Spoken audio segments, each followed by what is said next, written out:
ओम सजात्म स्वरूप परम गुरु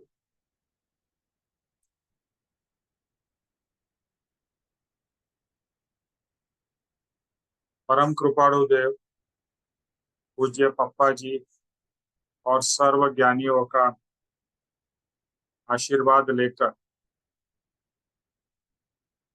उनका योग बल प्राप्त करके हम आज का सत्संग आरंभ करते हैं। जो भी सुने उसे गहराई से समझे और आत्मसात करे। जो आत्मा में ग्रहण होगा वही आगे आए। तो जो भी मैं सत्संग करूं, स्वाध्याय करूं, मनन चिंतन करूं, हर एक चीज आत्मसात हो, यही प्रभु से प्रार्थना है। यही भाव के साथ में आज का सत्संग आरंभ करते हैं।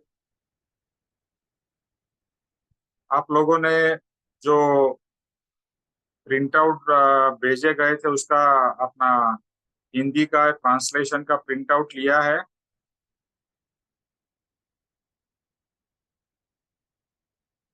नहीं लिया सर। नहीं निमेश भाई, नहीं लिया। नहीं लिया। अच्छा, ओके। तो अभी क्या है कि एक काम करते हैं, हम आज एक दूसरा टॉपिक तब तक लेते हैं। नेक्स्ट टाइम के लिए सबको रिक्वेस्ट है कि वो ज्योतिष भाई, आप पूरा सीक्वेंस वाइज एक पूरा प्रॉपर फाइल वापस भिजवा दीजिए मुझे, और मैं सभी ग्रुप में शेयर कर दूंगा।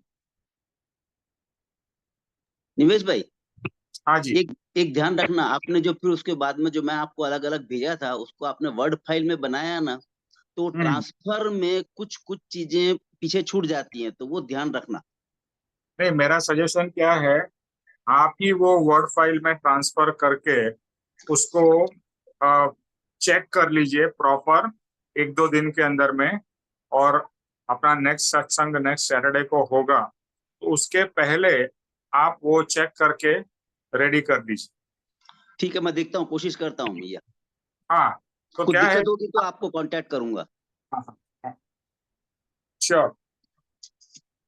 तो आपने किया हुआ है तो इसके लिए आपको सब बराबर मालूम है, तो वो अच्छे से आप कर सकोगे।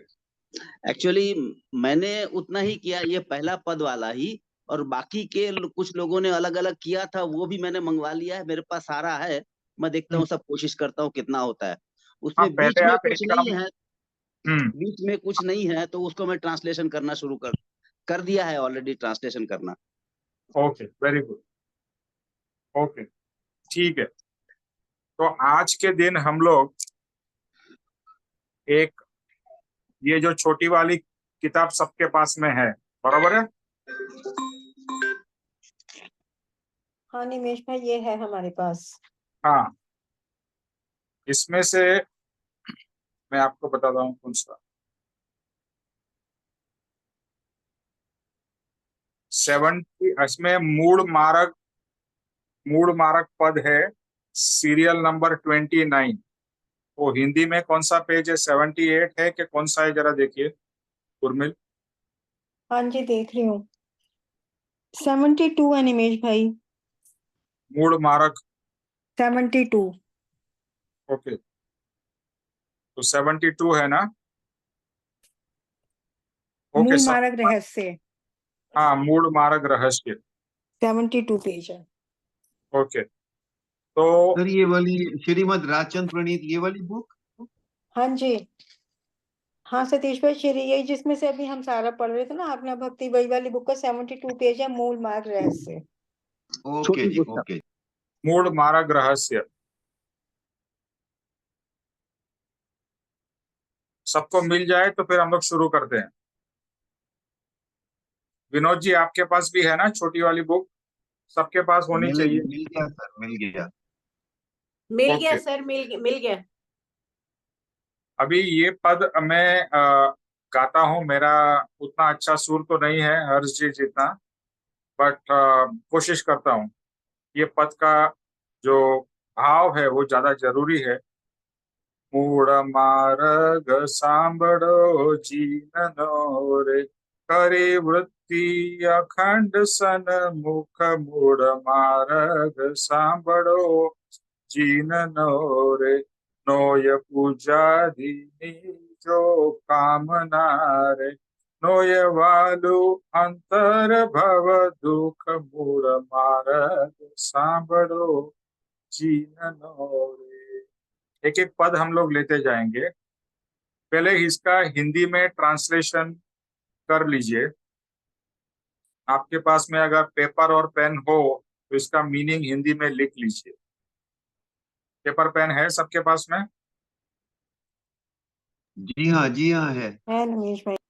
ओके, तो ये जो पद है ना, ये परम कृपाणु देव ने आणंद में लिखा था। आणंद जो शहर है गुजरात में, वहां पर उन्होंने ये पद लिखा था और ये बहुत ही ब्यूटीफुल पद है। उस समय किसी जैन साधु ने बहुत सारे 1 महीने का उपवास किया और जैसे जैन धर्म में उपवास का बहुत ही महात्म्य है, तो बहुत सारे लोग उनको वंदन करने के लिए, उनके दर्शन करने के लिए जा रहे थे। तो कृपाणु देव ने ये देखा और पूछा कि सब लोग कहाँ जा रहे हैं। पता है कि इस तरह से ये जैन साधु के पास जा रहे हैं। और उस समय उनको ऐसे भाव हुए कि लोग बाह्य को ही धर्म समझते हैं, बाह्य व्रत तप को ही धर्म मानते हैं। तो उन्होंने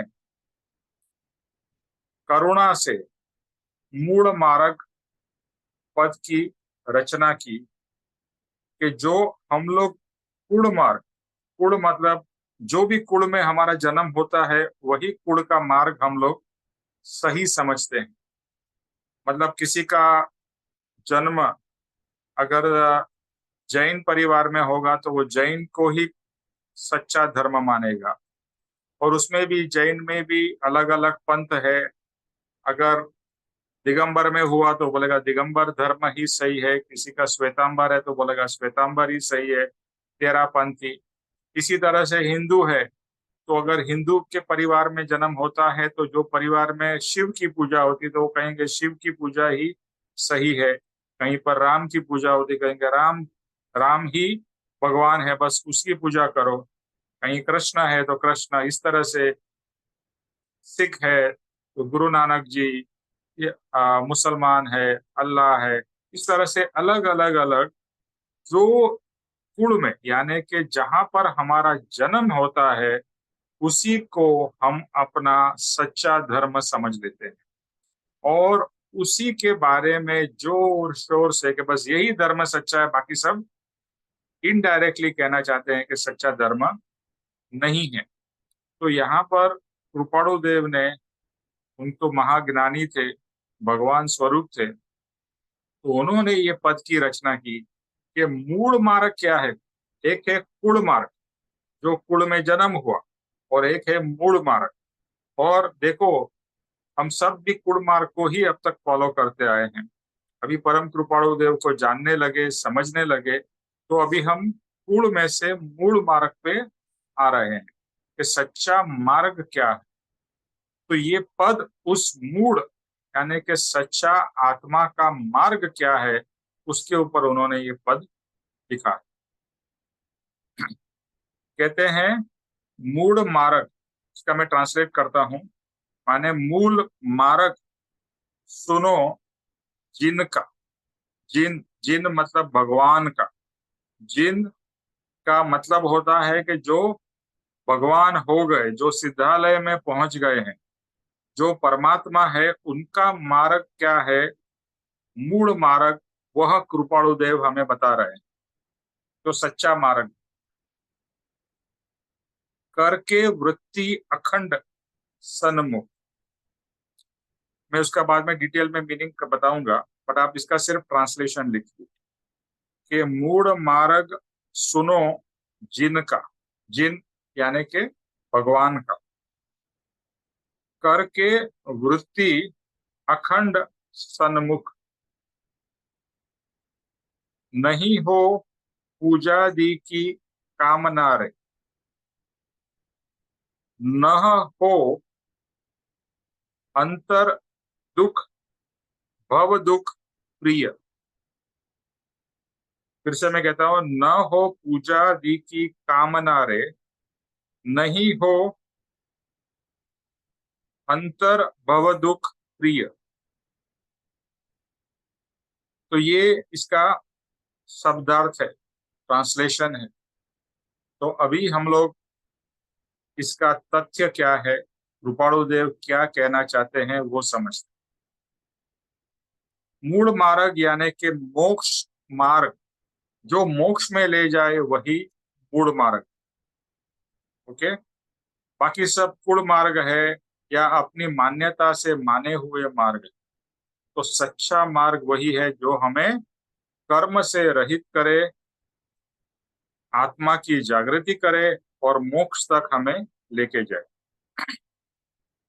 और जो भगवान हो गए, जो मोक्ष में गए, जैसे मैंने बताया, उन्होंने ये मार्ग बताया है अपने एक्सपीरियंस द्वारा। जो ऑलरेडी प्राप्त कर चुके हैं वैसे एक्सपीरियंस्ड भगवान परमात्मा ने ये मार्ग बताया है, तो ये सही मार्ग है।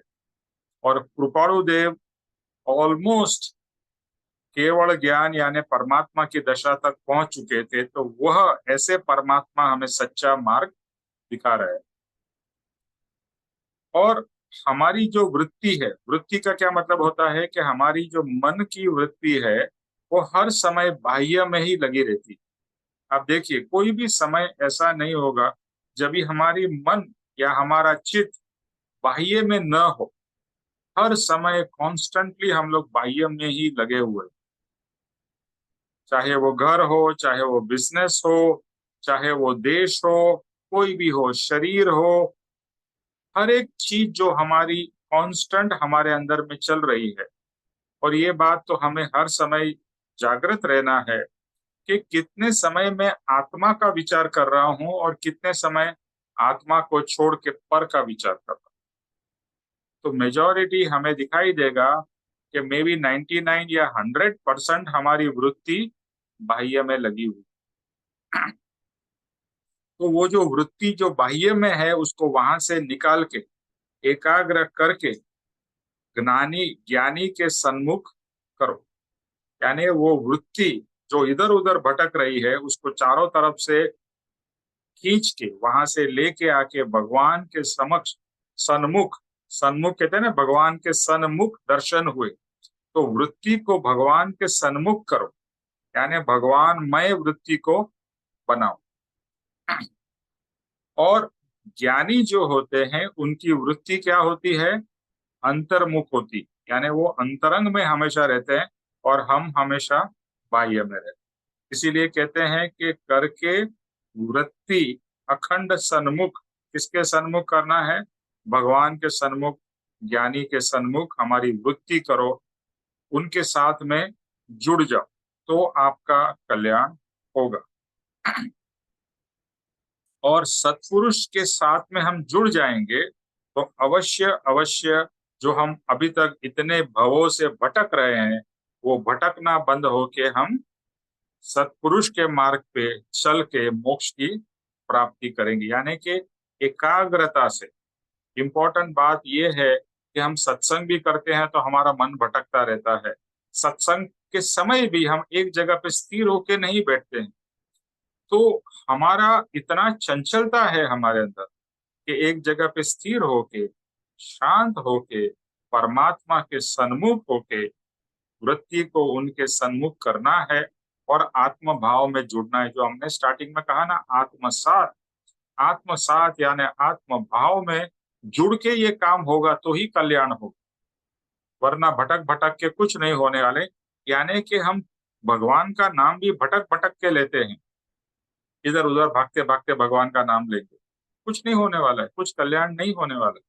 शांत हो जाइए, भाग दौड़ बहुत हो गई, एक जगह स्थिर होके बैठिए और वृत्ति यानी कि चित्त, मन, बुद्धि एकाग्र करके सत्संग में जुड़िए। और अभी तक हमारी जो वृत्ति थी, जैसे बताया, लौकिक बातों में ज्यादा रहती है, मोदी ने क्या किया, राहुल गांधी ने क्या किया, इसने क्या किया, उसने क्या किया। ठीक है, थोड़ा समय जान लिया, अच्छी बात। बट उसी में वृत्ति बाह्य में दूसरा क्या कर रहा है, ये क्या कर रहा है, वो क्या हो रहा है, बाजू वाला क्या कर रहा है, यहाँ क्या हो रहा है, वहां क्या हो रहा है। तो सब शास्त्रों का सार कृपाणु देव हमें यहाँ दे रहे हैं। और इसीलिए कहते हैं कि जो मैं कह रहा हूँ वृत्ति स्थिर करके, यानी ज्ञानी की बात स्थिर शांत भाव से, कंसंट्रेशन से सुनिए। और ये भी कहना चाहते हैं कि पूजा दी की कामना नहीं है। कृपाणु देव जो हमें बताना की कोशिश कर रहे हैं, वहां पर उनको कोई पूजा कि आप उनका सत्कार करिए, उनका बहुमान करिए, वैसी कोई भाव से कृपाणु देव ये बात नहीं कर रहे हैं कि कोई नया पंथ शुरू करने की भी बात नहीं है। और दूसरा, उनको भव यानी कि जो भव बढ़ाना, यानी कि जन्म मरण चक्र जो चालू है 84 लाख योनि में, वह भी उससे भी मुक्त होने की उनकी इच्छा है, लेकिन उससे भाग नहीं रहे हैं। यानी वो जो दुख है उसको शांति से उसको जान रहे हैं कि मैं परिभ्रमण में हूं, लेकिन मुझे परिभ्रमण से मुक्त होना है। तो जो भाव का भी काफी बार दुख जो होता है उससे भी लोग भागते हैं। तो यहाँ पर कहने की बात यह है कि कोई भी कर्म से हमें भागना नहीं है। हर एक कर्म को शांति से सहन करके, भुगत के हमें कर्म रहित होना है। ओके, तो ये भाव है कृपाणु देव का कि मुझे मोक्ष मार्ग की प्राप्ति करनी है, और मुझे जो प्राप्त हुआ है वो मैं आपको बता रहा हूं, और उसी भाव से आप ये बात सुनिए, जानिए। आई होप ये बात क्लियर हुई। फर्स्ट स्टैंजा सबको समझ में आया? और कोई प्रश्न हो तो अवश्य पूछिएगा, तो उससे और क्लैरिटी आएगी। निमेश भाई, जो अभी आपने ये बताया है कि पूजा दिनी जो कामना थी, मतलब ये कृपालु देव जी ने अपने लिए बोला है कि उन्हें अपने लिए हाँ, कोई पूजा अपने की लिए, मतलब अपने लिए। कामना हाँ नहीं थी? हाँ, उनको ओके। अपनी पूजा की कामना नहीं है, और नहीं कोई दुख से ये बात बता रहे हैं। जो लिखा है ना, नहीं अंतर दुख, के बहुत हाँ हाँ परेशान हो दुख के दुख। कभी कभी हम लोग का ज्ञान दुख गर्भित होता है। जैसे कभी किसी के घर में मृत्यु हो जाए तो हम बड़ी बड़ी ज्ञान की बातें करते हैं। तो दुख से भी नहीं बात कर रहे हैं, न पूजा के, यानी न मान से बात कर रहे हैं, न दुख से बात कर रहे हैं। एक समता भाव में रहकर हमें मार्ग बता रहे हैं। ठीक है। ओके, सर ये दूसरे दोहे में वहालुम का अर्थ क्या है? आधा वहालुम, भालू मतलब प्रिय, प्रिय। अंतर भव दुख, यानी मुझे कोई जो अंतर का जो दुख है, यानी कि जो परिभ्रमण का जो दुख है, वो कोई मुझे प्रिय नहीं है। और मैं दुख गर्भित होके मैं ज्ञान की बातें नहीं कर रहा हूं। ठीक है, तो न मैं हर्ष में आके, आप आई नो हर्ष जी है न मैं हर्ष में आके, न मैं शोक में आके ये बात कर रहा हूं। उनकी ये कहने की ये वर्ड्स थोड़े ऐसे लगते हैं, थोड़ा कंफ्यूजिंग है, बट ये हमारे को इतना समझना है, न हर्ष में आके, न मान भाव से, न दुख में रह के, न दुख में आके ये बात कर रहे हैं। Okay, okay sir. फिर नेक्स्ट स्टैंजा है, आप चाहिए तो हर्ष जी गा सकते हैं। करी जो जो वचन नी तुलना रे, जो शोधी ने जिन सिद्धांत मूળ मार्ग सांभळो चीननो रे, मात्र कहवू परमारथ हेतु धीरे, कोई पामे मुमुक्षु वात मूળ मार्ग सांभळो चीननो रे।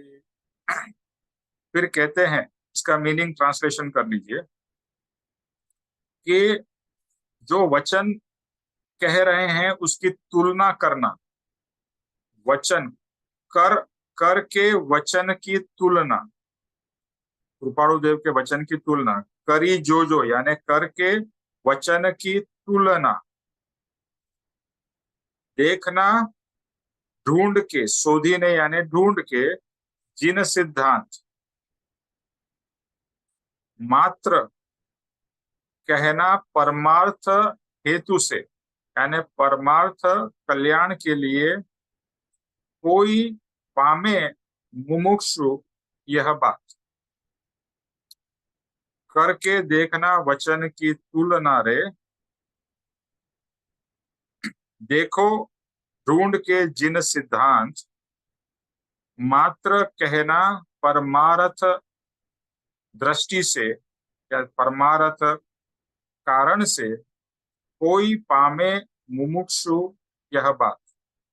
यहाँ कहने का मतलब यह है कि कह रहे हैं कृपाणु देव कि मेरे, आपका माइक, किसी का माइक म्यूट नहीं है, माइक को म्यूट कर। हेलो, माइक किसी का म्यूट नहीं है। बिस्कुट भी ले लेंगे, तुम चाहे तो लोकल है। सरोज वेद का माइक खुला है। हाँ, देखो हम यही बात कहना चाहते हैं कि जब भी हम सत्संग करें, कंसंट्रेशन से करें, फोकस होके करें, कि मन चित्त इधर उधर होगा, फिर सत्संग का कोई ज्यादा लाभ होने वाला नहीं। तो अभी कृपाणु देव यहाँ कहते हैं कि जो मैं वचन कह रहा हूँ पार्शियली नहीं। हेलो सरोज, आपका अगर माइक खुला है तो प्लीज माइक को बंद है। अभी है, मैंने बंद किया था, करिए उसको टच।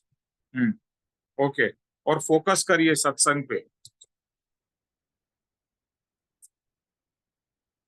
ओके, सो यहाँ कृपाणु देव कहते हैं कि मेरे वचन की तुलना करना, यानी ऑब्जेक्टिवली, पार्शियली नहीं, ऑब्जेक्टिव होके जो मैं कह रहा हूं वह वचन को समझना, उसकी तुलना करना।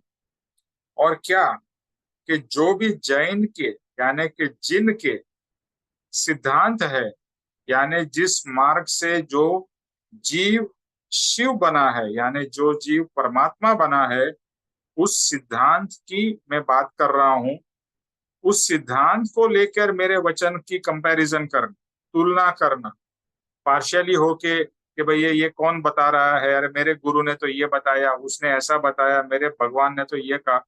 ये सब शोधी मीन्स शुद्ध, ढूंढना, शोधी मतलब ढूंढना, शोध शोध शोध करना, ढूंढना, मतलब रिसर्च हो जाता है ना, शोध जो रिसर्च कहते हैं इंग्लिश में। रिसर्च करना, कंपेयर करना, समझना। शोध मतलब किसी भी चीज की शोध करना, यानी कि सर्च करना, सर्च, हाँ जी, ढूंढना। हाँ जी, हाँ जी। तो कहते हैं कि ये वचन कैसे सत्य है वो आप कंपेयर करके एक्सेप्ट करना, ब्लाइंडली एक्सेप्ट मत कर। इसके अंदर में, शास्त्र के अंदर में, यानी जो परमात्मा ने जो बात कही है वही बात मैं कह रहा हूं, उससे कोई अलग बात मैं नहीं कह रहा हूं। जो जिन सिद्धांत, यानी कि जो सिद्धांत है जो भगवान ने बताया है वही बात मैं बता रहा हूं, कुछ उससे अलग नहीं बता रहा हूं।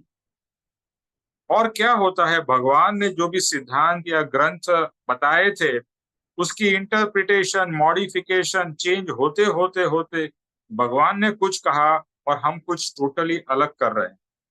तो यहाँ पर वो समझाना चाहते हैं कि कृपाणु देव, जैसे आपको पता है, महावीर भगवान के शिष्य थे। जब भी महावीर भगवान लास्ट भव में, जब उसके बाद में उनका निर्वाण हुआ, मोक्ष हुआ, उस भव में कृपाणु देव उनके शिष्य थे। तो उनको डायरेक्टली महावीर भगवान से बोध मिला है। तो ये कह रहे हैं कि मैं जो बता रहा हूँ, जो भगवान ने बताया है वही मैं आपको डायरेक्टली दे रहा हूँ। वाया वाया वाया जैसे आता है, जैसे चाइनीज विस्पर होती है ना, एक जन ने आपको दूसरे कान में कहा, वो दूसरे को बोलेगा तीसरे को। तो जब तक ओरिजिनल बात क्या थी और जो बात बाद में आती है वो टोटली चेंज हो जाती है। तो यहाँ ऐसी बात नहीं है। जो भगवान की परमात्मा की वाणी है वही कृपाणु देव हमें बता रहे हैं और कह रहे हैं मेरे वचन की तुलना करना, ब्लाइंडली नहीं, ऑब्जेक्टिवली मेरे वचन को समझना, फॉलो करना। और इसमें सभी शास्त्र, एक शास्त्र की बात नहीं है, सब ही शास्त्र का सार है इसमें। तो ये मत सोचिए कि इसमें सिर्फ जैन का सार है, नहीं, सब ही शास्त्र। देखो अल्टीमेटली सभी परमात्मा एक ही बात कर रहे हैं, सभी ज्ञानी भी एक ही बात कर रहे हैं, शब्द अलग अलग हो सकते हैं, मे भी तरीके अलग अलग हो सकते हैं। तो यहाँ पर कृपाणु देव ये कहने की कोशिश कर रहे हैं कि सब जो शास्त्रों का जो निचोड़ है, जो उसका मर्म है, जो तथ्य है, जो तत्व है, वो हमको पिरस रहे हैं, जो हमारे को अब तक मिला नहीं। और तो यहाँ पर तो मैं ये कहूंगा कि ये अमृत हमें पिरस रहे हैं, कृपाणु देव हमें अमृत दे रहे हैं, आत्मा का अमृत, जो आज तक हमें कभी नहीं मिला। तो सभी शास्त्र आत्मा की मुक्ति की बात करते हैं। देखो आप कोई भी शास्त्र, सच्चे शास्त्र, जो सच शास्त्र है, वो आत्मा की मुक्ति की बात करते हैं। हमारे सभी हिंदू धर्म के शास्त्र में परिभ्रमण की बात है, 84 लाख योनि की बात है, और उससे मुक्ति की बात है। आत्मा किस तरह से निर्वाण प्राप्त करे, मोक्ष की प्राप्ति करे, उसी की हर जो भी धर्म के शास्त्र है जो भगवान के रचित है, उसमें यही मूल बात यही है। तो यही स्पष्ट और सच्ची श्रद्धा रख के दृढ़ता से आपके हित में मैं ये बात बता रहा हूँ। एक बात ध्यान रखना, स्टार्टिंग में कृपाणु देव ने कह लिया यहाँ मुझे अपना मान बढ़ाने के लिए मैं ये आपको पद नहीं, उनके अंदर में करुणा जागी जब भी उन्होंने देखा लोग, देखो आप भी देखो, लोग यहाँ भाग रहे हैं, वहां भाग रहे हैं, ये तीर्थ में जा रहे हैं, वो तीर्थ में जाने की कोई नहीं जाना ऐसी बात नहीं है, बस लेकिन धर्म के नाम पे भाग दौड़ ही हो रही है, यहाँ भागे वहां भागे, ये किया वो किया, वो आज तक करते आए हैं, लेकिन कुछ प्राप्त तो हुआ नहीं। हम वैसे के वैसे ही हैं जो कितने सालों पहले थे, क्योंकि मूल मार्ग नहीं मिला। तो मूल मार्ग अभी कृपाणु देव हमें दे रहे हैं। तो कहते हैं मात्र, मैं जो आपको बता रहा हूं, मात्र परमार्थ कल्याण के हेतु से, यानी के परमार्थ कल्याण के भाव से मैं आपको बता रहा हूं। उन्हें कोई फर्क नहीं पड़ता है आप सुनो या नहीं सुनो, लेकिन अगर आपको कल्याण करना है तो ये कल्याण का मार्ग है, ये भगवान की बात है, आप सुनो, समझो, ग्रहण करो। और इससे संसार से मुक्ति जिसे पानी है, यानी जिसको वैराग्य प्राप्त करना है या वैराग्य हो रहा है, डिटैचमेंट। वैराग्य क्या है? आज तक हम दुखी क्यों हैं? हमारा मूल दुख का कारण क्या है? अज्ञान। अज्ञान क्या है? कि वह हमारे को हर एक चीज में ममत्व है, ये मेरा है, मेरा है, मेरा है, मेरा है। अहमत्व, ममत्व, मैं और मेरा, मैं और मेरा, हर एक जगह पे मैं मेरा, मैं मेरा, मैं मेरा चलता ही रहता है बकरे के जैसे। और वही हमारे दुख का कारण है, क्योंकि जो मेरा है उसमें कुछ भी ऊपर नीचे हो जाता है, दुख दुख दुख। और बहुत अच्छा हो गया, बोलेंगे हम आसमान में उड़ने लगे, अरे मैंने ये किया, मेरे कारण ये हुआ, ऐसा हुआ। तो मैं और मेरा ये मूल दुख का कारण है। और उसका उपाय क्या है? वैराग्य। वैराग्य जब तक नहीं आएगा आप सुखी नहीं हो सकते। आप कितनी भी कोशिश कर लो, वैराग्य के बिना सुख की प्राप्ति नहीं होगी। वैराग्य का मतलब है डिटैच। जो भी हो रहा है उसे होने दो, आप एक मात्र साक्षी भाव से उसे देखते रहो।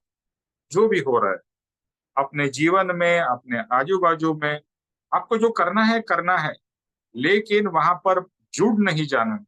डिटैचमेंट का मतलब है अटैच नहीं होना, और हम हर चीज अटैच होके करते हैं, इसके लिए दुखी दुखी। तो कहते हैं वैराग्य जिसको प्राप्त करना है, या जो वैराग्य भाव वाला है, उसे जो तथ्य है वह समझा रहा हूं, बता रहा हूं। क्यों? क्योंकि जो मुमुक्षु, मुमुक्षु किसे कहते हैं? अभी हम लोग ये शब्द यूज करते हैं मुमुक्षु। मुमुक्षु मतलब मोक्ष का कामी, जिससे मोक्ष प्राप्त करना है। मुमुक्षु जो आत्मा को समझना चाहता है, आत्म साक्षात्कार करना चाहता है और मोक्ष की प्राप्ति करना चाहता है, वह है मुमुक्षु। तो कहते हैं कोई मुमुक्षु ये बात प्राप्त करे, उसको ग्रहण करे। जो मैं बताने की कोशिश कर रहा हूँ, ये पूरी भूमिका कृपाणुदेव यहाँ तैयार कर रहे हैं कि ये मैं आपको भूमिका बता रहा हूँ। मेन चीज जो है ना, क्रक्स, वो तो आएगा बाद में, शायद आज कवर हो या न हो, लेकिन नेक्स्ट में कवर अवश्य हो। ये पद पूरा ही हम लोग कंप्लीट करेंगे। तो जो मुमुक्षु है, जो सच का कामी है, जो सत्य का कामी है, उसके कल्याण के लिए कृपाणुदेव ये बात बता रहे हैं। और अगर मैं मुमुक्षु हूँ, आप मुमुक्षु है, तो पूरे कंसंट्रेशन से कृपाणुदेव जो हमें बताने की और हमें देने की कोशिश कर रहे हैं, उसे हमें ग्रहण करना। ओके, अभी स्टैंजा नंबर 3। ज्ञान दर्शन चारित्र निशुद्धता रे, एक पाणे अने अविरुद्ध मूળ मार्ग सांभळो जीननो रे, जीन मार्ग ते परमार्थ तीरे, जीन मार्ग ते परमार्थ तीरे, एम कयु सिद्धांते बुध मूड मार्ग सांभळो जीननो रे। अभी यहाँ पर 3 चीजों की बात है। मैं इसके पहले ट्रांसलेशन कर देता हूँ। ज्ञान, दर्शन, चारित्र। ज्ञान, दर्शन, चारित्र की शुद्धता। ज्ञान, दर्शन, चारित्र की शुद्धता। एक रूप और अविरुद्ध, एक रूप और अविरुद्ध, इसका मीनिंग बाद में हम समझेंगे। जिन मार्ग, वह परमार्थ से। जिन मार्ग, जिन मतलब जिनको यहाँ पर समझना है, जिन का मतलब है भगवान, परमात्मा। जिन, देखो आपका पहले स्टोरीज में आता था ना, जिन, जिन पे जिन निकलता है वो अपना लैंप में से, जिन। बट यहाँ पर जिन जो है वो है परमात्मा। जिन मार्ग, वह परमार्थ से, ऐसा कहा सिद्धांते बुद्ध। बुद्ध यानी बुद्ध, ज्ञानी, बुद्ध। ओके, तो अभी इसका मीनिंग क्या है, इसका ट्रांसलेशन ये हमने देखा। ज्ञान, दर्शन, चारित्र की शुद्धता, उससे हम लोग विपरीत संसार में वर्तन करते हैं। यानी कि हमें आत्मा का ज्ञान नहीं है, आत्मा का दर्शन नहीं है और आत्मा का चारित्र नहीं है। इसीलिए हम दुखी है, इसीलिए हम भटक रहे हैं, इसीलिए हमारा परिभ्रमण है। तो जो जैन का मार्ग है, जिन का मार्ग है, जिन मार्ग में क्या बताया है कि ज्ञान, दर्शन, चारित्र की एकता। एकता मतलब ज्ञान, दर्शन, चारित्र। मैं इसको भी एग्जांपल देता हूं।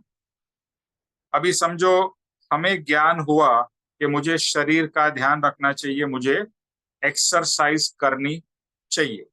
तो सब लोग समझते हैं कि भैया बॉडी को थोड़ा ठीक रखना है, फिट रखना है, तंदुरुस्त रखना है। ये ज्ञान है, समझ है। ओके, फिर इसका दर्शन क्या है कि आप अपने आप को देखो, पता चलेगा इतने मोटे हो, इतने आउट ऑफ शेप हो, बहुत कुछ अपने आप को देखेंगे। फिर अगर हम कंपेयर करेंगे कि भाई कोई फिट पर्सन है जो रेगुलर एक्सरसाइज करता है, जॉगिंग करता है या वॉकिंग करता है, योगा करता है, प्राणायाम करता है, एकदम फिट है, तो हमारा वो दर्शन होता है कि देखो ये कितना फिट है और मैं कैसा हूँ। तो ज्ञान क्या है कि मुझे फिट होना है। यहाँ बॉडी की बात हो रही है, बॉडी के पॉइंट ऑफ व्यू से समझना इजी है। तो उस तरह से मुझे करना है, एक्सरसाइज करनी चाहिए। लेकिन क्या होता है ना, प्रमाद है, आलस है, आज नहीं कल करेंगे यार, आज तो मेरा रात को लेट सोया, ये हुआ, अभी थोड़ी तबीयत नरम है, ये ना हम अलग अलग बहाने ढूंढते हैं एक्सरसाइज वॉक नहीं करने के, योगा नहीं करने के, एक्सेट्रा। और इससे कोई एज को कोई लागू नहीं पड़ता है। हमें लगता है कि भी अभी तो मेरी उम्र हो गई, अभी मैं कहाँ योगा करूँ, अभी मैं कहाँ वॉक करूँ। 80-90 साल के लोग भी वॉक करते हैं, इवन मैराथन भी दौड़ते हैं। तो करने को आपके ऊपर है, आपके अंदर में विल पावर कितना है, ये इम्पोर्टेंट। और शरीर अगर थका हारा है तो आप एक्सरसाइज करोगे तो शरीर में स्फूर्ति आएगी, वरना स्फूर्ति कहाँ से आएगी। तो ये ज्ञान है, समझ आ गई, ज्ञान। दर्शन हो गया कि भाई ऐसा बनना है। फिर चारित्र क्या है, रेगुलर एक्सरसाइज करना, सिस्टमेटिक एक्सरसाइज करना, प्रॉपर डाइट कंट्रोल करना, वगैरह वगैरह। और अगर आप वो रेगुलरली प्रॉपरली फॉलो करो तो आप भी फिट हो जाओगे।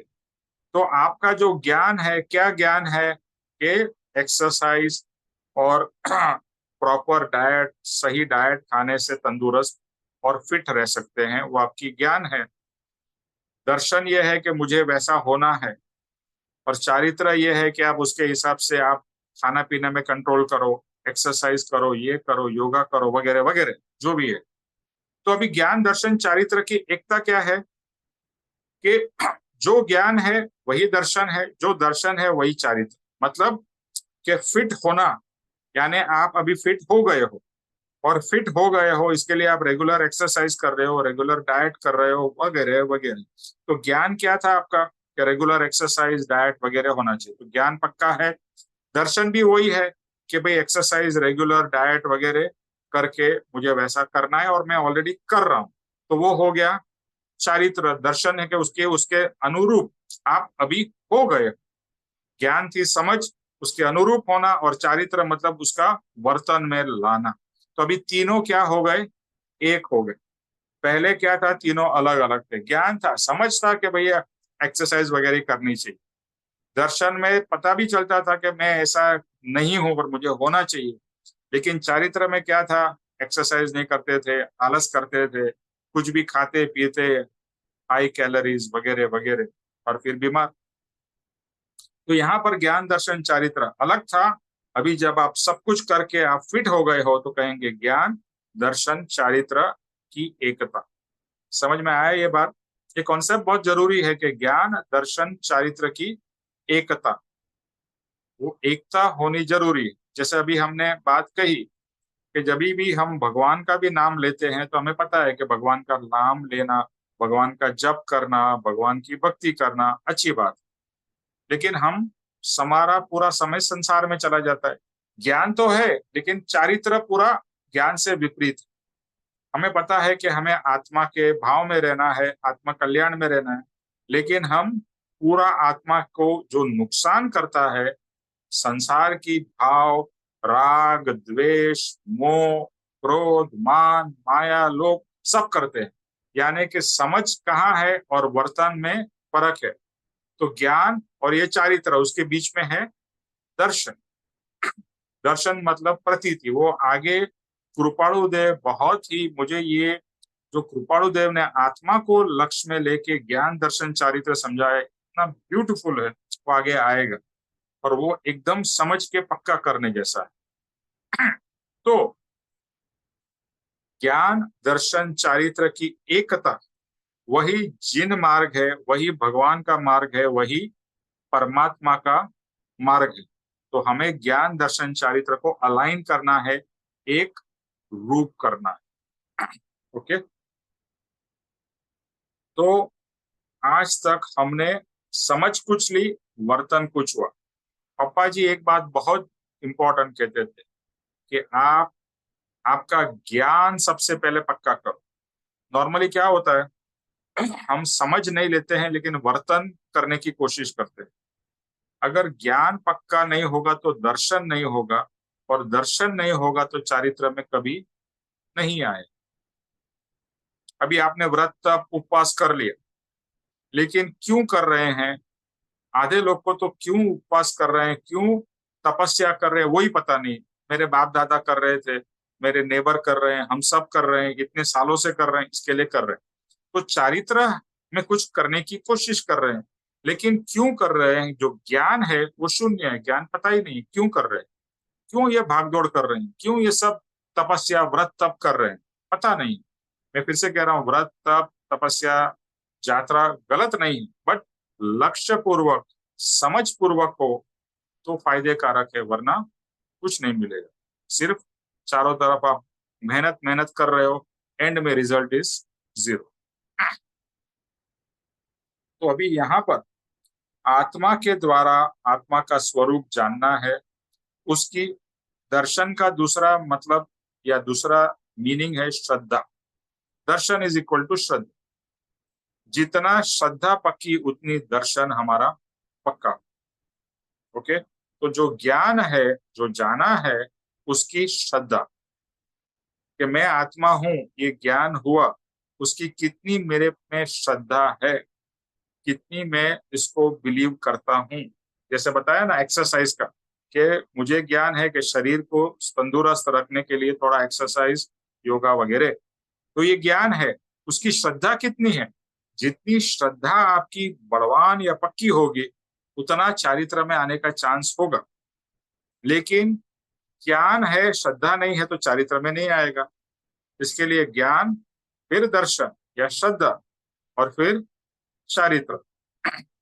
तो यहाँ पर कहते हैं कि जो सम्यक ज्ञान, जो आगे आएगा, व्हाट इज सम्यक ज्ञान, तो अभी उसमें नहीं जाएंगे, कि सम्यक ज्ञान, सम्यक मतलब सही, सम्यक का मतलब है सही, राइट, राइट ज्ञान, सम्यक ज्ञान, सम्यक दर्शन, सम्यक चारित्र, ये अभी सबको अलाइन करना है। पहले तो सम्यक ज्ञान क्या है वो समझना, जो कृपाणुदेव इस पद में, इस मूल मार्ग में हमको बताएंगे। क्या सच्चा ज्ञान, क्या सच्चा दर्शन है, और क्या सच्चा चारित्र है। ओके, और अगर ये ज्ञान दर्शन चारित्र एकता हुई, उसे ही मोक्ष कहते हैं। यानी ज्ञान दर्शन चारित्र की एकता या शुद्धता। यहाँ क्या लिखा है? ज्ञान दर्शन चारित्र की शुद्धता, एकता, अविरुद्ध, यानी उसमें कोई भेद नहीं, कोई इफ्स एंड बट्स नहीं, वेरी क्लियर, यही है, यही कर रहा हूं और यही करना है, वेरी क्लियर, क्लैरिटी, नो अविरुद्धता या नो संकल्प विकल्प। तो ये है ज्ञान दर्शन चारित्र की एकता।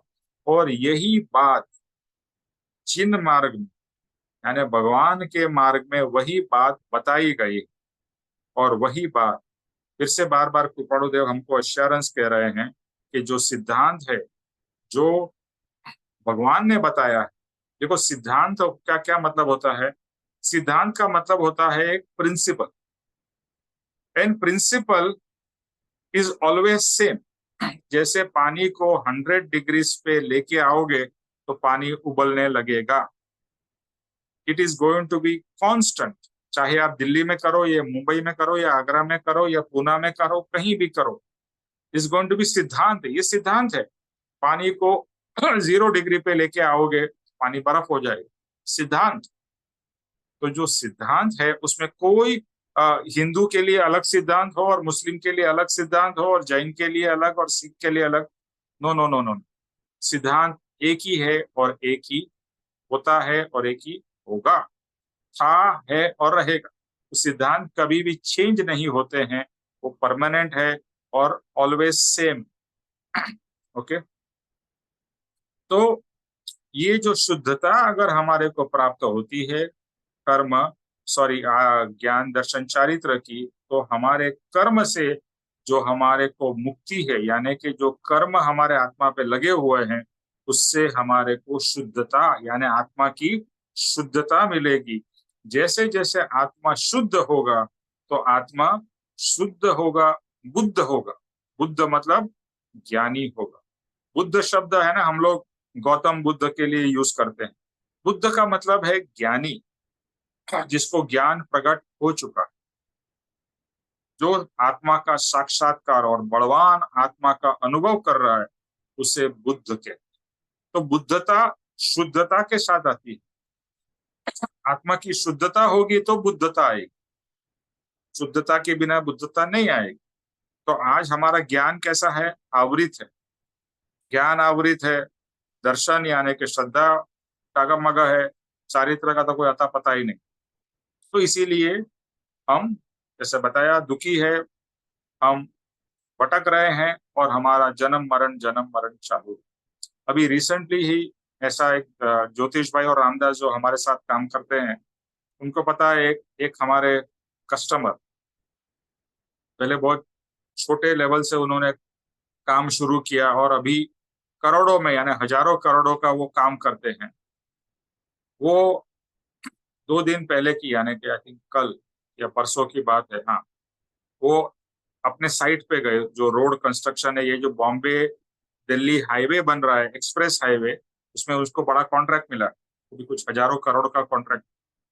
तो वहां पर अचानक आ गए, साइट पे गए, पूरे दिन काम किया, फिर पता नहीं उनको क्या हुआ, उन्होंने, उनकी टीम पूरी बैठी थी, उन्होंने बोला कि आप लोग डिस्कस करो, मैं आता हूँ साइट पे एक राउंड मार के आता हूँ। और वो साइट पे राउंड मारने गए और पता नहीं कुछ पैर स्लिप हुआ या क्या हुआ, तो थोड़े हाइट से गिरे और वहीं पर उनका देहांत हो गया। अभी वो व्यक्ति के पास में, जैसे बताया, स्मॉल स्केल से लेके, और मेरे पिताजी ने, वो अच्छी तरह वो जानते थे और मेरे पिताजी के साथ में उन्होंने काम भी किया था, और अभी बहुत बड़े करोड़ों के मालिक, कितनी तो उनकी जमीनें, कितने उनके और काम का बिजनेस। देखो क्या होता है, एक बार धन आना शुरू होता है फिर बढ़ता ही जाता है। तो ये व्यक्ति को पता था कि आज मैं साइट पे जा रहा हूँ और मेरा आज लास्ट डे है, नहीं पता था ना, लेकिन हो गए। और हमारा भी कभी लास्ट डे आएगा हमें नहीं पता है, आज भी हो सकता है, कल भी हो सकता है, 1 साल के बाद भी हो सकता है। तो उसके पहले हमें जो प्राप्त करना है इस मनुष्य भव में, वो अवश्य प्राप्त कर और करके जाना है। इसके लिए अभी समय, महावीर भगवान ने, उनके जो शिष्य थे, उनका नाम भी गौतम था, गौतम बुद्ध की बात नहीं हो रही, दूसरे गौतम थे। तो उन्होंने गौतम को कहा बार बार, और वो भी बहुत अच्छे शिष्य थे, वो भी ज्ञानी शिष्य थे, उनको कहा, हे गौतम, एक क्षण का भी प्रमाद मत कर। एक क्षण, एक सेकंड, क्षण तो सेकंड से भी छोटा, 1 सेकंड का भी प्रमाद, प्रमाद मतलब आलस मत कर, क्योंकि कभी समय चला जाएगा, पता नहीं चलेगा, एंड हो जाएगा। तो हमें भी ध्यान रखना है, हम हमेशा कैसे जीते हैं, अरे अभी तो बहुत टाइम है, बहुत साल है, अभी कहाँ मेरी मृत्यु हो, अभी तो मुझे और बहुत जीना है, या नहीं भी जीना है, अभी टाइम है, आज नहीं कल करेंगे। ये प्रमाद है, ये आलस है, ये प्रोकास्टिनेशन है। कल नहीं, आज करो, आज नहीं अभी करो। सत्संग का इतना बहुमूल्य लाभ है, वो भी लोग लेते नहीं है। संसार का 24 घंटा संसार करते हैं।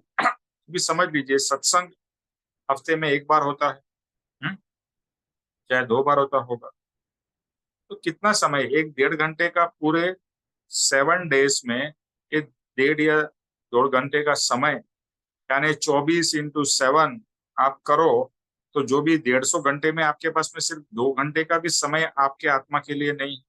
पप्पा जी तो ये कहते हैं कि रोज, हर दिन एटलीस्ट 2 घंटा आपके स्वाध्याय में, वांचन में, चिंतन मनन में, सत्संग सुनने में, सत्संग अटेंड करने में जाना चाहिए, तो कल्याण होगा। आप कुछ नहीं करो और सोचो मेरा कल्याण क्यों नहीं हो रहा, भाई तूने क्या किया? आप बिजनेस के लिए कितना समय गुजारते हो, 8-8, 10-10 घंटे, घर काम के लिए कितना समय, फैमिली के लिए कितना समय, आत्मा के लिए कितना, अपने आप से पूछिए, कितना समय मैं आत्मा के लिए निकालता हूँ या निकालती हूँ। तो यही ज्ञान, समझ कुछ, चारित्र कुछ और। हम कहते हैं मैं आत्मा हूं, लेकिन आत्मा के बारे में कुछ एफर्ट क्वेश्चन मार्क, हर एक का अलग अलग हुआ। मैं जनरलाइज नहीं करता हूँ, मैं अपनी बात करता हूँ। मुझे खुद को शर्म आती है कि जितना आत्मा के लिए करना चाहिए उतना मैं नहीं कर पा रहा हूँ। 2 घंटा रोज का जो है होता है, लेकिन रोज नहीं हो पाता है, कभी कम होता है, कभी कभी नहीं भी होता है।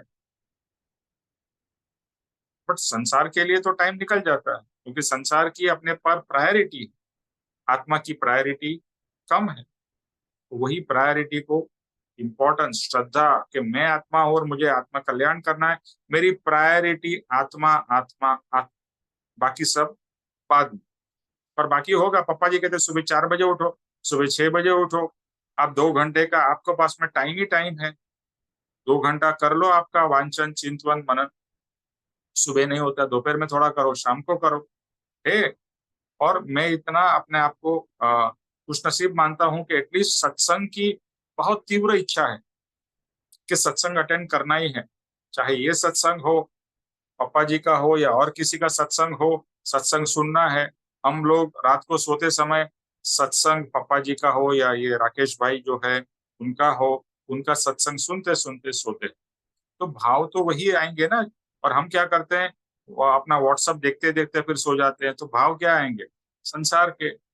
व्हाट्सएप में क्या आता है, इधर क्या हो रहा है, उधर क्या हो रहा है, ये क्या हुआ, वो क्या, वही है। व्हाट्सएप नहीं देखने की बात नहीं हो रही, बट कितना प्रायोरिटी हम आत्मा के लिए दे रहे हैं, ये हमें स्वयं को सोचना है। तो रात को सोते समय आत्मा के भाव में सोना है, तो सत्संग सुनो, कुछ वांचन करो, या नित्य क्रम क्षमापना बोलो। क्षमापना बोल के आप सोओगे, बहुत ही सुंदर है, आपको बहुत शांति मिलेगी, अच्छी नींद भी आएगी, आत्मा के भाव में रहेंगे। ज्ञानी के कोई भी वचन को चिंतन मनन करते करते सो जाओ पूरी रात। पापा जी ये कहते हैं, अगर आत्मा का कोई चिंतन मनन करते करते सो गए तो पूरी रात शरीर तो सो जाएगा, मन भी सो जाएगा, लेकिन आत्मा उसके ऊपर चर्निंग करता रहे। और हो सकता है कि सुबह उठो तो आपको लगेगा, अरे पूरी रात मैंने इसी के ऊपर विचार किया। तो आपका रात का जो 6-8 घंटा है वही आत्मा के भाव में आप आ सकते हो। फिर सुबह उठ के दूसरी सब चीजें बाद में करो, पहले आत्मा के बारे में, पहले नित्य क्रम करो, वांचन करो, चिंतन करो, फिर बाद में खाना पीना नहाना धोना वटेवर। फिर इस तरह से, मतलब हर एक का अपना अपना अलग अलग नियम होगा। इम्पोर्टेंस आत्मा को देनी है, क्योंकि मैं आत्मा हूँ। ज्ञान अगर आपका आत्मा है तो फिर वो चारित्र में रिफ्लेक्ट होना चाहिए, जो आज नहीं है। ओके, अभी नेक्स्ट, लिंग अने भेदो जे व्रत नारे, द्रव्य देश काळादि भेद मूળ मार्ग सांभळो जी, पण ज्ञानादि जे शुद्धता रे, તે તો ત્રણે કાળ અભિર, એ તો ત્રણે કાળે અભેદ રે, મૂળ सांभळो जीन रे। अभी यहाँ पर इसका मीनिंग लिख लेते हैं। लिंग और भेद, लिंग और भेद जो व्रत के हैं, आप पहले लिख लीजिए, लिंग और भेद जो व्रत के हैं, द्रव्य देश काल अनुसार उसका भेद है। लिंग, महेश भाई दोबारा बताइए प्लीज, दोबारा बता दीजिए। लिंग, लिंग, लिंग, लिंग, लिंग, लिंग, गुजराती में भी लिंग है, हिंदी में भी लिंग है। लिंग और भेद जो व्रत के हैं, द्रव्य देश सब हिंदी के ही, गुजराती सेम वर्ड है। काल आदि भेद सब एक्चुअली पूरा गुजराती में भी वही है, हिंदी में भी वही। द्रव्य देश काल आदि भेद, पर ज्ञान आदि की, ज्ञानादि मतलब पर ज्ञान आदि की जो शुद्धता रहे, वह तो तीनों काल अभेद। फिर से मैं पढ़ता हूं, लिंग और भेद जो व्रत के हैं, द्रव्य देश कालादि भेद, पर ज्ञान आदि की जो शुद्धता रे, वह तो तीनों काल अभेद। ओके, अब इसका मीनिंग क्या है कि हम कुछ भी करते हैं, जैसे व्रत, तो व्रत में कुछ अलग अलग तरीके के लिंग होते हैं, यानी कि चिन्ह, कुछ सिंबल्स। जैसे शिवलिंग है, शिवलिंग क्या है? एक लिंग है। तो शिव का सिंबल क्या है? शिवलिंग है। जैसे कोई भी आप दूसरा ले लो, कृष्ण, तो क्या उसकी बांसुरी उसका उसका चिन्ह है, उसका सिंबल है, राइट। राम का बाण है, राम बाण कहा जाता है। तो लिंग यानी कि एक चिन्ह। ओके, हर एक भगवान का कुछ ना कुछ सिंबल चिन्ह होता है। और जो भेद है व्रत के, जो व्रत करते हैं, जैसे एग्जाम्पल में समझाऊंगा तब बहुत समझ में आ जाएगा कि नॉर्थ में जो वो छन्नी लेके करते हैं ना, क्या बोलते हैं उसको? आपके पति को देखते हैं, वो नाम भूल गया, क्या नाम है उसका? करवा चौथ का व्रत। करवा चौथ, करवा चौथ। उसमें क्या है? छन्नी एक सिंबल है, राइट। उसके द्वारा मून को आप देखते हैं और आपके पति को देखते हैं वगैरह, राइट। तो वो करवा चौथ का एक व्रत का एक सिंबल है और उसकी एक रीत तरीका है। अभी वो करवा चौथ में ही करते हैं ना, दूसरे व्रत में वो नहीं करते हैं। समझो कोई संतोषी माता का व्रत करता होगा तो उसकी एक अलग पद्धति है, अलग तरीके का व्रत है। जैसे मुसलमान लोग हैं तो अभी रोजा चल रहा है, रमजान का महीना है, तो उनका कैसा है कि भैया रात में, यानी जब भी सूरज रहेगा तभी कुछ नहीं खाने का। तो ये एक हर एक का देखो, हर एक व्रत का एक अलग अलग तरीका है, अलग अलग सिंबल से अलग अलग लोग अलग अलग तरीके से करते हैं, राइट। दैट यू अंडरस्टैंड कि अलग अलग व्रत, अलग अलग सिचुएशन। अच्छा, अभी द्रव्य देश काल, यानी काल के हिसाब से पहले समझो 100 साल 200 साल पहले वही व्रत किसी अलग प्रकार से होता था। अभी समय के हिसाब से उसका मॉडिफिकेशन हो गया, होता है ना। अभी शायद हमारे जो बाप दादा परदादा और पहले वाले जो व्रत एग्जैक्टली जैसा करते थे, शायद अभी हम लोग वैसा व्रत उस तरीके से नहीं करते हैं। उसका जो मूड हो सकता है सिमिलर हो, लेकिन पद्धति में फर्क आ गया। चीजों में फर्क आता ही रहता है, कांस्टेंट है, ये तो समय के साथ होता ही रहता है।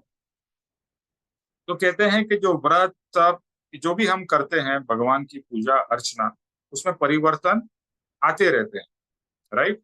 और ये द्रव्य, यानी कि द्रव्य मतलब जिस तरीके से हम करते हैं, देश, अगर कोई चीज हम इंडिया में कर रहे हैं, यूएसए में वही चीज, वही व्रत कुछ अलग तरीके से भी होते होंगे।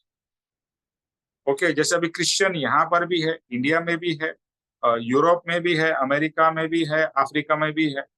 क्या सभी क्रिश्चियन एक ही तरह से क्राइस्ट की पूजा करते हैं? नहीं, हर एक अपने अपने देश के अनुसार करता है। क्राइस्ट की पूजा कर रहे हैं, क्रिश्चियन भी है, लेकिन देश के अनुसार उसमें फर्क है। तो द्रव्य, देश, काल, ये समय के साथ में, सिचुएशन के साथ में, पूजा हो, व्रत हो, भगवान की अर्चना हो, उसमें फर्क आते ही रहते हैं। ये परम कृपाणुदेव ये बात हमें समझाने की कोशिश कर रहे हैं।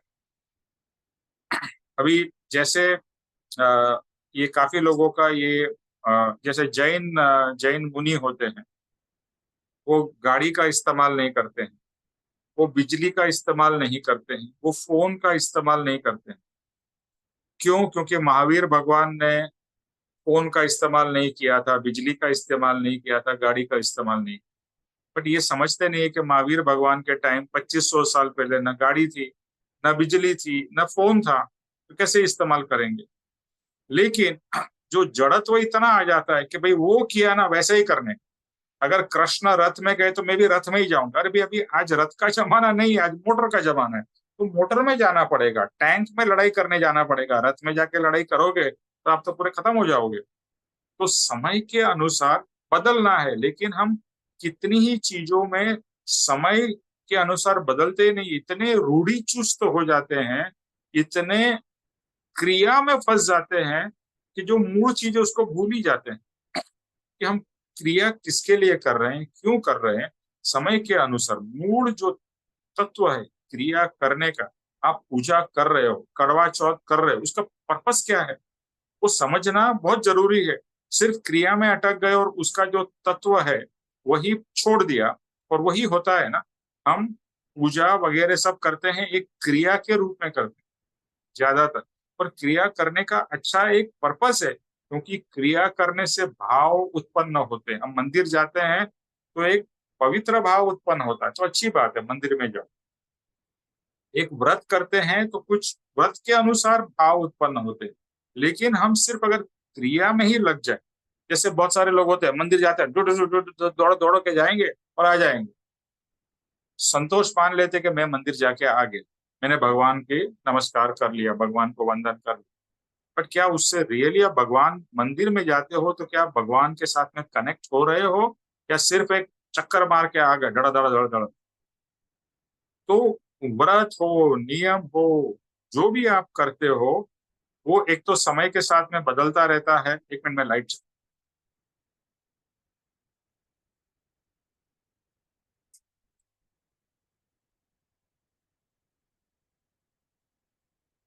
तो समय के साथ में परिवर्तन भी होता है और होना चाहिए।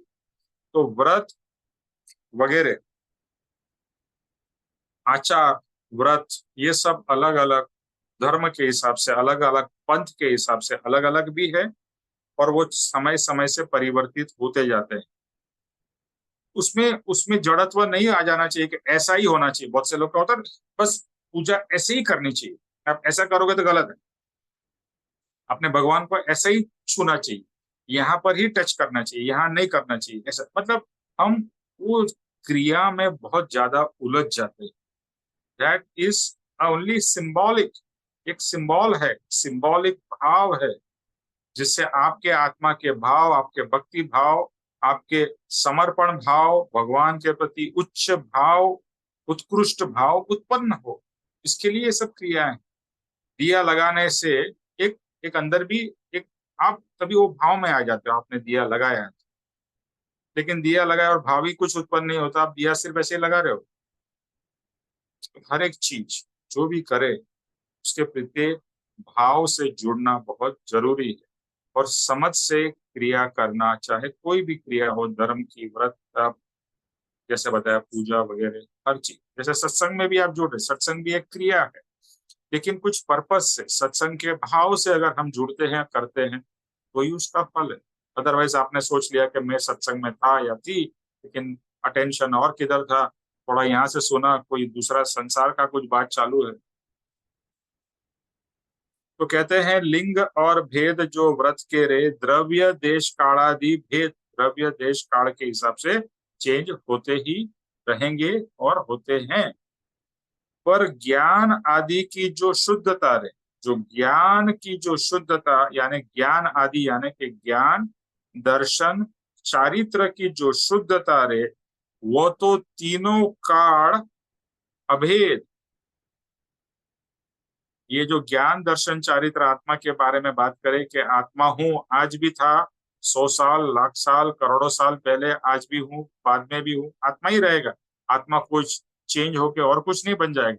हाँ, शरीर में परिवर्तन आता है क्योंकि शरीर जड़ है, लेकिन जो ज्ञान है, जो आत्मा है, आत्मा का जो ज्ञान है, उसका जो चारित्र है, उसका जो दर्शन है, वो तो तीनों काल, भले कोई भी क्रिया से आप आत्मा प्राप्त करते हो उससे कोई फर्क नहीं पड़ता, लेकिन जो उसकी शुद्धता है या आत्मा का जो मूड है, वो तो तीनों काल सेम रहेगा। जैसे बताया ना, पानी 100 डिग्री पे उबलना मतलब उबलना ही है, वो हजारों लाखों साल पहले भी वही था और करोड़ों साल बाद भी वही होगा, उसमें चेंज नहीं होगा। हाँ, उसकी उबालने के तरीके में बहुत कुछ चेंजेस हो सकते हैं। पहले शायद गैस नहीं था, लकड़ी से जला के पानी को उसमें से, और तभी शायद स्टील भी नहीं होगा, मिट्टी के चूल्हे में कुछ करते थे, बाद में कुछ शायद और आएगा, गॉड नोस व्हाट। बट पानी उबलेगा तो 100 डिग्री पे, और 0 डिग्री पे बर्फ बनेगा मतलब बनेगा। तरीका कुछ भी आप इस्तेमाल करो, आप फ्रिज में रखो, यहाँ रखो, वहां रखो, उससे बर्फ बनता है, बट जो 0 डिग्री पे पहुंचेगा तो ही होगा।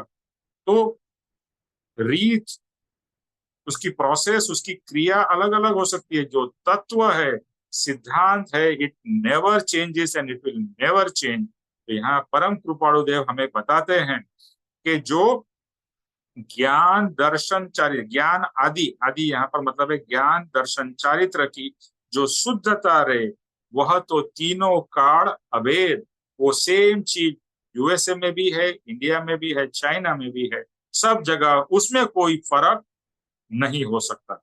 तो एक चीज है बाह्य जो क्रिया है, जो एक प्रोसेस है, और एक है अंतर। तो अंतरंग ऑलवेज सेम रहे, उसको द्रव्य, देश, काल, सिचुएशन, टाइम से कोई लेना देना नहीं, इट्स ऑलवेज कांस्टेंट।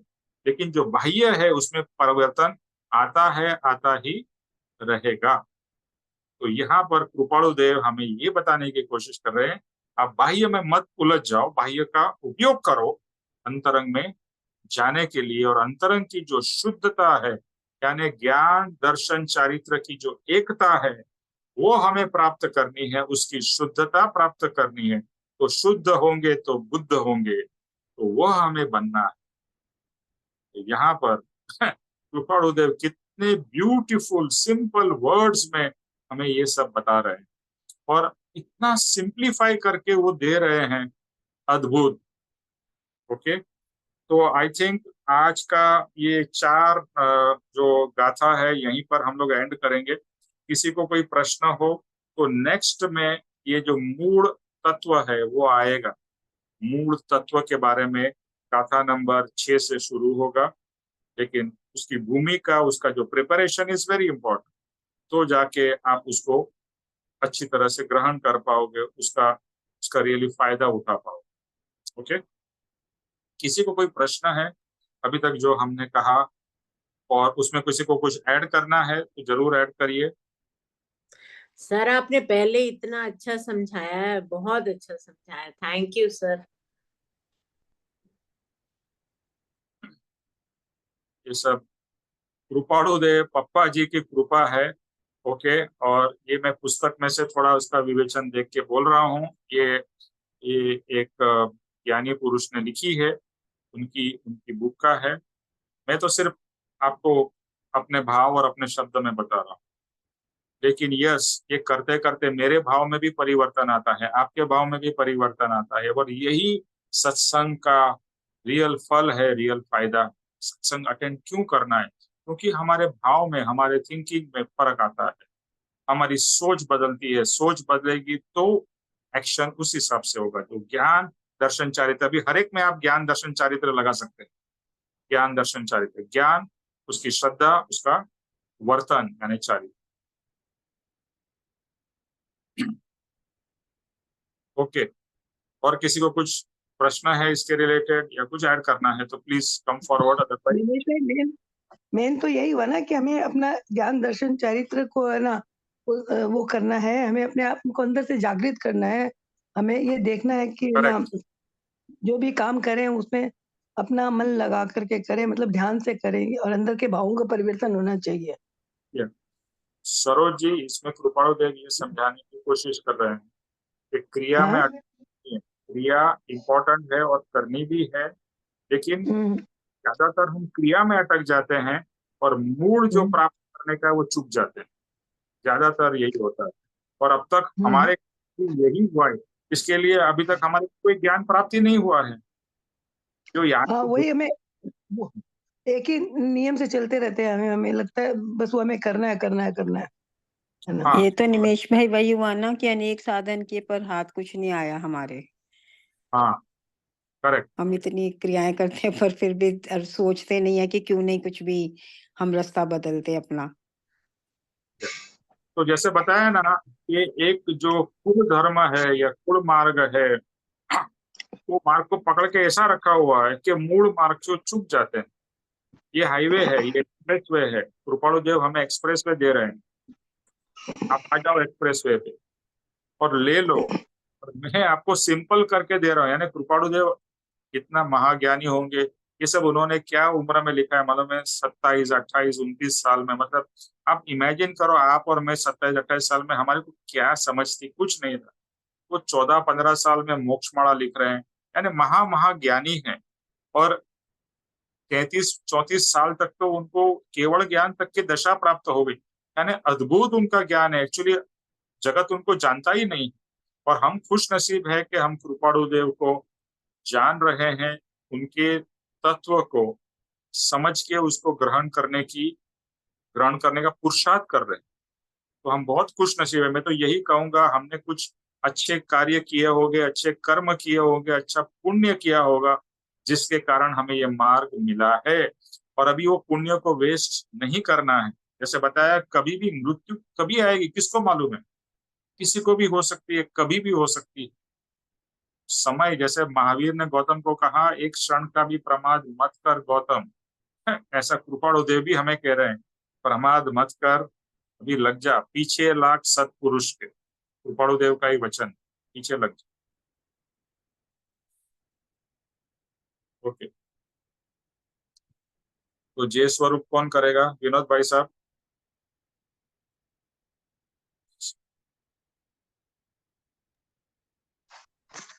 मैं करूं निमेश भाई? हाँ करो, सरोज जी आप करो।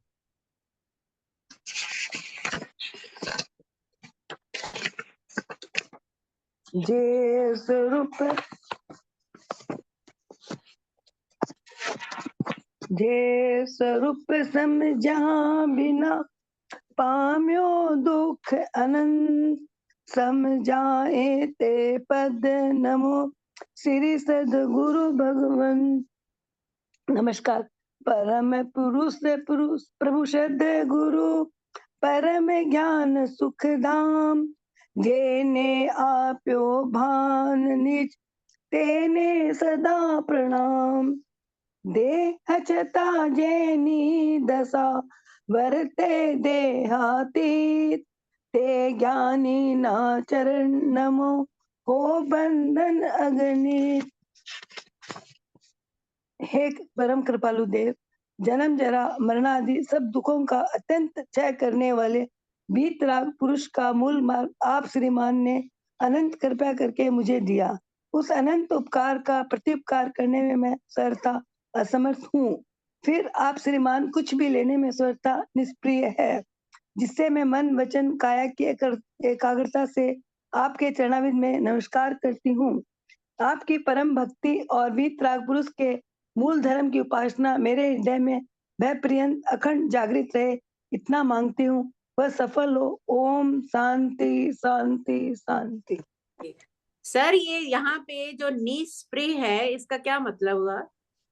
निष्पृह मतलब जिसे कोई इच्छा नहीं है। कोई भी इच्छा, बिना इच्छा से। Okay okay. निष्पृह यानी कृपाणु देव जो है, यानी परमात्मा हो, ज्ञानी पुरुष, सच्चे ज्ञानी पुरुष हो, उसे एक अंश मात्र इच्छा नहीं होती। कोई भी इच्छा नहीं होती है, न संसार की इच्छा, न शिष्य से कुछ इच्छा, ये इच्छा कुछ, संपूर्ण निष्पृह होते हैं। और वही हमें बनना है, हमें भी इच्छा रहित बनना है। मुझे ये निष्पृह शब्द इतना पसंद है, इतना अच्छा लगता है कि इच्छा रहित होना है। No desires, no wants, nothing, निष्पृहता। ऐसी अगर हो जाएगी तो हम सुखी सुखी हो जाएंगे। हमारा प्रॉब्लम है कि हमारी इच्छाओं के कारण, कृपाणु देव कहते हैं, हे जीव क्या इच्छत हवे, इच्छा दुख मूड, इच्छा ही दुख का मूल कारण। हमारी इच्छाएं खत्म ही नहीं होती है ना, हमें इच्छा बढ़ती जाती है, बढ़ती जाती है, बढ़ती जाती है। तो बस निष्पृहता हमारे को, ज्ञानी को देखते देखते, ज्ञानी को सुनते सुनते, उनको समझते समझते हमें भी निष्पृह होना है। और आगे तक वेट मत करो, थोड़ी थोड़ी तो इच्छाएं कम कर सकते हैं हम लोग, कि जो होने वाला वो होने वाला, मैं इच्छा क्यों करूं, जो मुझे मिलने वाला है वो मिलेगा। लेकिन हम इच्छा करके कर्म बांध लेते हैं, एक्सपेक्टेशन बांध लेते हैं, और फिर दुखी होते हैं, इच्छा पूरी नहीं होती है। ओके, त्रिलोक के नाथ की जय हो। जय हो। परम कृपाणु देव की जय हो। जय हो। जय हो। सद्गुरु देव की, जय हो। जय हो। आज के आत्मा के आनंद की, जय हो। जय हो। विजय हो, विजय हो, विजय हो। सर्व मुमुक्षुओं के परमार्थ पुरुषार्थ और भक्ति की, विजय हो। विजय विजय हो। हो, विजय हो। सबका कल्याण हो, सबका आत्म कल्याण हो। थैंक यू निमेश भाई, जय Thank Shri you, Sadgurudev, Nimesh वंदन bhai. निमेश भाई, थैंक जय यू। सद्गुरु, जय वंदन निमेश भाई। थैंक यू, बहुत मैं बहुत धन्यवाद सबसे sir. Thank you very much एक ही रिक्वेस्ट करूंगा, सब लोग सत्संग को मिस मत करिए, सत्संग रिलीजियसली अटेंड करिए, तो लेकिन कल्याण निमेश भाई ही दो बार चले। से तो 2 बार से तो क्या हो रहा है ना कि मैं 4:30 4:50 तक मैं देखती हूँ, आपका मैसेज नहीं आता है तो मेरे को लगता है कि है नहीं, फिर कुछ सुबह रोने ही लग जाते हैं मैसेज फिर। डाल दिया, उर्मिल ने भी आज तो मैसेज डाल डाल दिया, दिया। आज और डाल दिया अभी था, आज तो डाल अच्छा, मेरा एक दूसरा सबसे रिक्वेस्ट है, आपके फोन में है ना कैपेबिलिटी है, आजकल सब इतने स्मार्टफोन हो गए, मेरे फोन में 4:58 सैटरडे का अलार्म है, एवरी सैटरडे। आपको अलग अलग अलार्म नहीं रखना है, आप आपके घर के कोई भी यंगस्टर को पूछिए कि मुझे ये लगा के दे दे, तो 4:58 को अपने आप अलार्म बजेगा और आप जागृत हो जाओगे और ऑटोमेटिकली ज्वाइन कर सकोगे। ठीक है, ये सबसे मैं कहता हूँ बिकॉज हमारे फोन में अभी कैपेबिलिटी है, तो टेक्नोलॉजी को इस्तेमाल करिए। नहीं, और नहीं, वो तो एवरी ठीक है निमेश भाई, होता क्या है कि जैसे कहीं फिर हमें लगता है नहीं, तो फिर कहीं चले जाते हैं ना, फिर गड़बड़ हो अगर जाती डाउट है तो पूछ लीजिए, आज सत्संग है। वैसे तो मैं सत्संग को कभी भी नहीं, अवॉइड मिस ही नहीं नहीं करते। करता और सत्संग करते ही हैं, बट लास्ट टाइम है ना, मैंने इतना ट्राई किया, जुड़ा ही नहीं, वो जुड़ा ही नहीं, वो हाँ, हुआ ही लास्ट नहीं उसके टाइम क्या हुआ, कोई आया ही नहीं था, फिर इसके लिए 2-3 जन में क्या सत्संग करेंगे, तो हमने सोचा अभी नेक्स्ट टाइम करेंगे। बट अभी याद रखिए, एवरी सैटरडे होगा होगा और होगा ही, और अगर नहीं होगा ठीक तो है। मैसेज पक्का आ जाएगा।